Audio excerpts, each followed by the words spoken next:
2024 के लोकसभा चुनाव की शुरुआत हो चुकी है। पूरे देश में इसके लिए तैयारियां जोरों शोरों से चल रही हैं।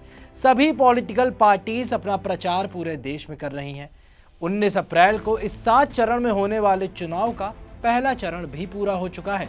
लेकिन क्या आपको पता है कि हर पॉलिटिशियन और पॉलिटिकल पार्टीज को चुनाव लड़ने के लिए इलेक्शन कमीशन इन पार्टीज और पॉलिटिशियंस को कितने पैसे खर्च करने की परमिशन देती है?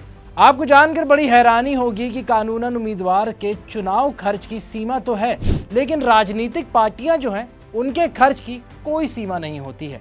ऐसा इसलिए क्योंकि एक ही दिन में 3-3, 4-4 राज्यों में ये रैलियां या रोड शो होते हैं।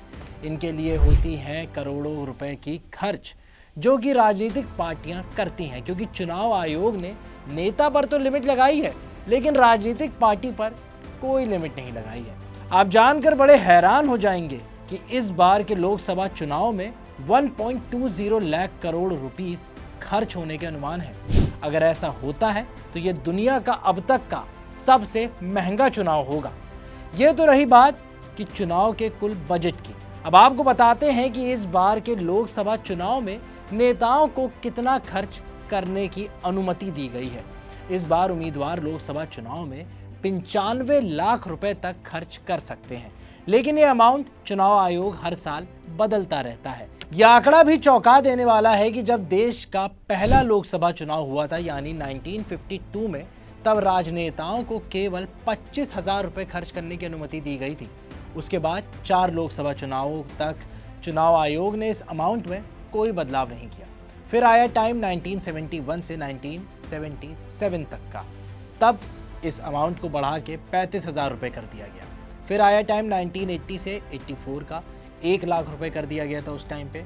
उसके बाद इसमें इजाफा करते हुए चुनाव आयोग ने 50,000 रुपये बढ़ाते हुए 1.5 लाख रुपए कर दिया था।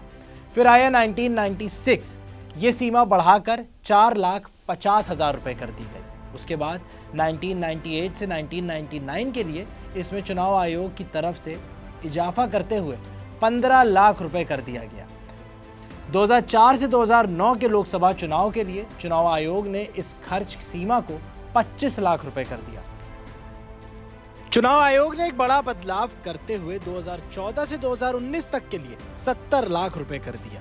आजाद भारत का पहला लोकसभा चुनाव था जहां नेताओं को केवल 25,000 रुपए खर्च करने की अनुमति थी। उसके बाद आज 2024 का लोकसभा चुनाव जो चल रहा है, इसमें 95 लाख रुपए हो चुकी है। अगर आप कैलकुलेट करें तो पूरे 38,000% की बढ़ोतरी। एसोसिएशन फॉर डेमोक्रेटिक रिफॉर्म यानी ADR की रिपोर्ट बताती है कि 2019 के चुनाव में सभी राजनीतिक पार्टीज ने लगभग 2,600 करोड़ रुपए खर्च किए थे कुल मिला के। इनमें से 7 राष्ट्रीय पार्टियों ने 2,000 करोड़ से ज़्यादा खर्च किया। लोकसभा चुनाव खत्म होने के 90 दिन के भीतर यानी 90 दिन बाद राजनीतिक पार्टियों को अपने चुनावी खर्च का ब्यौरा देना होता है। इसके मुताबिक 2019 में भारतीय जनता पार्टी यानी बीजेपी ने 4,057 करोड़ रुपीस का ब्यौरा दिया था कि उसने इतना रुपए प्राप्त हुए हैं, जिसमें से 1,372 करोड़ रुपीस खर्च किए गए थे। इस दौरान कांग्रेस ने जो ब्यौरा सामने रखा वो था 1,167 करोड़ रुपीस का फंड कांग्रेस ने इकट्ठा किया था, और उसने 821 करोड़ रुपीस से ज्यादा का खर्च भी दिखा दिया। राजनीतिक पार्टियों का सबसे ज्यादा खर्च 3 चीजों पर होता है।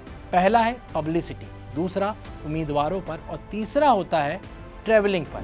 आपको क्या लगता है कि कौन सी चुनावी पार्टी इस बार का लोकसभा चुनाव जीतेगी? हमें कमेंट करके नीचे जरूर बताएं।